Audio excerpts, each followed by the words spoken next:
It's taken an army of people to convert this from what was an industrial island.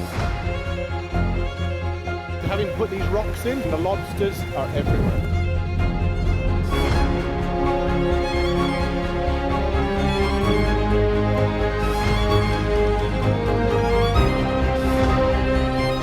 Coral bleaching and dying off, mainly because of climate change. And there's a chance that we're going to have a healthy colony again.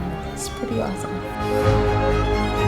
Something that the world can really look at us and set the example. It's really important that this works. When this is all done, I'll be the happiest man on this island. I'm excited for the transformation. And I can't wait to see what it's going to be in the future. Oh, look at the color of the water. It's beautiful. Those 5,500 guests will have the time of their life.